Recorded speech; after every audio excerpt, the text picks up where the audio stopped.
നമസ്കാരം, ഞാൻ Sethulakshmi. Chemmanur international jewellers Kaumudi ഹെഡ്ലൈൻസിലേക്ക് സ്വാഗതം. Presented by NCDC.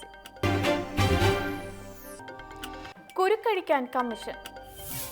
മന്ത്രിസ്ഥാനം രാജിവെച്ച AK ശശീന്ദ്രനെതിരായ ആരോപണങ്ങളിൽ ജുഡീഷ്യൽ അന്വേഷണ കമ്മീഷനായി ജസ്റ്റിസ് PA ആന്റണിയെ പ്രഖ്യാപിച്ച സർക്കാർ.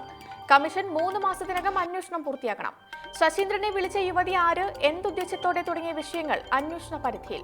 സംരക്ഷണം ചെയ്തത് എഡിറ്റ് ചെയ്ത സംഭാഷണമാണോ എന്നും പരിശോധിക്കും. അതേസമയം ശശീന്ദ്രന് കെണിയൊരുക്കിയ ഹണി ട്രാപ്പിൽ രഹസ്യ വിവരങ്ങൾ ശേഖരിച്ച് ഇന്റലിജൻസ് വിഭാഗം. മാധ്യമ സ്ഥാപനം നിയോഗിച്ച ജീവനക്കാരി മന്ത്രിയുമായി അടുപ്പം സ്ഥാപിച്ചത് 7 മാസം മുൻപെന്ന് നിഗമനം. യുവതിയുടെ ചിത്രങ്ങളും വിവരങ്ങളും ഇന്റലിജൻസ് വിഭാഗം മുഖ്യമന്ത്രിക്ക് കൈമാറി. സംഭവത്തിൽ ജുഡീഷ്യൽ അന്വേഷണം പ്രഖ്യാപിച്ചതോടെ സംശയിക്കപ്പെടുന്ന യുവതിയെ സംസ്ഥാനത്തിന് പുറത്തേക്ക് കടത്തിയതായി സൂചന. ഇവരുടെ ഫേസ്ബുക്ക് അക്കൗണ്ട് അപ്രത്യക്ഷം. മന്ത്രി സംസാരിച്ചത് പരാതിക്കാരിയായ വീട്ടമ്മയോടെന്ന വാദം കള്ളമെന്ന് രഹസ്യാന്വേഷണ വിഭാഗം. അതിനിടെ AK ശശീന്ദ്രനൊപ്പം നിൽക്കുന്ന ചിത്രം തെറ്റായി പ്രചരിപ്പിക്കുന്നതിനെതിരെ പരാതിയുമായി മലപ്പുറത്തെ യുവതി. അശ്ലീല ചുവയോടെ മന്ത്രി സംസാരിച്ചത് തന്നോടാണെന്ന മട്ടിൽ സാമൂഹ്യ മാധ്യമങ്ങളിൽ വാർത്ത പ്രചരിക്കുന്നതായി ആക്ഷേപം. പരാതിയിൽ അന്വേഷണവുമായി പരപ്പനങ്ങാടി പോലീസ്. വലയിലായ വമ്പൻ സ്രാവ്.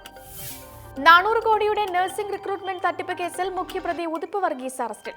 കോടതിയിൽ കീഴടങ്ങാനെത്തിയ ഉതുപ്പിനെ CBI വലയിലാക്കിയത് രാവിലെ നെടുമ്പാശ്ശേരി വിമാനത്താവളത്തിൽ വച്ച്. ഉതുപ്പിനെ CBI ഇന്ന് കോടതിയിൽ ഹാജരാക്കും. കുവൈറ്റിലേക്കുള്ള നഴ്സിംഗ് ജോലികളിൽ ഉദ്യോഗാർത്ഥികളിൽ നിന്ന് കോടികൾ തട്ടിച്ചു മുങ്ങിയ ഉതുപ്പ് വർഗീസ് ഒളിവിലായിരുന്നത് അബുദാബിയിൽ. ഇന്റർപോൾ റെഡ് കോർണർ നോട്ടീസ് പുറപ്പെടുവിച്ച ഉതുപ്പ് ഹൈക്കോടതിയിൽ മുൻകൂർ ജാമ്യത്തിന് ശ്രമിച്ചെങ്കിലും കീഴടങ്ങാനായിരുന്നു നിർദ്ദേശം. CBIക്ക് പുറമെ ഉതുപ്പിനെ കസ്റ്റഡിയിൽ വേണമെന്ന ആവശ്യവുമായി ആദായ നികുതി വകുപ്പും എൻഫോഴ്സ്മെന്റ് വിഭാഗവും. തട്ടിപ്പിലൂടെ സമ്പാദിച്ച 400 കോടി രൂപ അയാൾ ഹവാല ഇടപാടിലൂടെ വിദേശത്തേക്ക് കടത്തിയതായും കേസ്. എല്ലാം പിന്നീട് വെളിപ്പെടുത്താമെന്ന് അറസ്റ്റിലായ ഉതുപ്പ് വർഗീസ്. ചോർച്ചയിൽ നടപടി തേടി. ചോദ്യപേപ്പർ വിവാദത്തിൽ പ്രതിഷേധം ശക്തമാക്കി പ്രതിപക്ഷം. വിദ്യാഭ്യാസ മന്ത്രിയുടെ രാജി ആവശ്യപ്പെട്ട് സെക്രട്ടേറിയറ്റ് പടിക്കൽ പ്രതിപക്ഷ നേതാവിന്റെ സത്യഗ്രഹം. SSLC +1 പരീക്ഷാ ക്രമക്കേടിൽ ജുഡീഷ്യൽ അന്വേഷണം വേണമെന്ന ആവശ്യം. സർക്കാർ ശ്രമം ജീവനക്കാരെ ബലിയാടാക്കി ഉന്നതരെ സംരക്ഷിക്കാനെന്നും ആക്ഷേപം. അതേസമയം +1 ജിയോഗ്രഫി പരീക്ഷയിൽ ക്രമക്കേട് കണ്ടെത്തിയിട്ടും പരീക്ഷ റദ്ദാക്കാനാകില്ലെന്ന് അധികൃതർ. മോഡൽ ചോദ്യപേപ്പറിൽ നിന്ന് 11 മാർക്കിന്റെ ചോദ്യങ്ങൾ മാത്രമേ ആവർത്തിച്ചിട്ടുള്ളൂ. സംഭവത്തിലെ അന്വേഷണ റിപ്പോർട്ട് നാളെ വിദ്യാഭ്യാസ മന്ത്രിക്ക് സമർപ്പിക്കുമെന്നും higher secondary director MS Jaya. കസേരയിൽ തീരുമാനം വൈകും. AK ശശീന്ദ്രൻ രാജിവെച്ച ഒടുവിൽ തോമസ് ചാണ്ടിയെ പകരം മന്ത്രിയാക്കുന്നതിൽ തീരുമാനം ഉടനില്ല. ആരോപണത്തിൽ ശശീന്ദ്രൻ കുറ്റക്കാരനല്ലെന്ന് തെളിഞ്ഞാൽ മന്ത്രിസഭയിലേക്ക് മടങ്ങിവരുമെന്ന് NCP ദേശീയ അധ്യക്ഷൻ ശരത് പവാർ. ഇക്കാര്യത്തിൽ തിരക്കിട്ട് തീരുമാനം വേണ്ടെന്നും സംസ്ഥാന നേതൃത്വത്തിന് നിർദ്ദേശം. ഒഴിവ് വന്ന ഗതാഗത മന്ത്രിസ്ഥാനം കുട്ടനാട് MLAയും NCP നിയമസഭാ കക്ഷി നേതാവുമായ തോമസ് ചാണ്ടിക്ക് നൽകാൻ ധാരണയായത് ഇന്നലെ ചേർന്ന പാർട്ടി നേതൃയോഗത്തിൽ. എന്നാൽ ഫോൺ വിളിയിൽ അന്വേഷണം പൂർത്തിയാക്കിയിട്ട് മതി പകരം മന്ത്രി എന്ന നിലപാടിൽ NCP ദേശീയ നേതൃത്വം എത്തിച്ചേരുകയായിരുന്നു. അതേസമയം NCPക്ക് മന്ത്രിസ്ഥാനം നൽകുന്നതിൽ CPM കേന്ദ്ര നേതൃത്വത്തിനും അതൃപ്തി.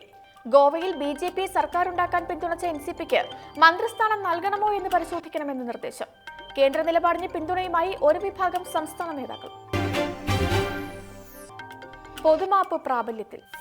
സൗദിയിൽ 3 മാസത്തെ പൊതുമാപ്പ് കാലം ഇന്ന് മുതൽ പ്രാബല്യത്തിൽ. വിസ കാലാവധി കഴിഞ്ഞതിനു ശേഷം നിയമവിരുദ്ധമായി രാജ്യത്ത് തങ്ങുന്നവർക്ക് ശിക്ഷ കൂടാതെ ഈ കാലയളവിൽ നാട്ടിലേക്ക് മടങ്ങാം. മലയാളികൾ ഉൾപ്പെടെ ആയിരക്കണക്കിന് പ്രവാസികൾക്ക് പൊതുമാപ്പ് ആശ്വാസമാകും. സൗദിയിൽ ക്രിമിനൽ കേസ് ഉള്ളവർക്ക് ഈ ആനുകൂല്യം ഉണ്ടാകില്ല. Chemmanur international jewellers Kaumudi headlines presented by NCDC സമാപിക്കുന്നു. അടുത്ത ഹെഡ്ലൈൻസ് 1 മണിക്കൂറിന് ശേഷം. നമസ്കാരം.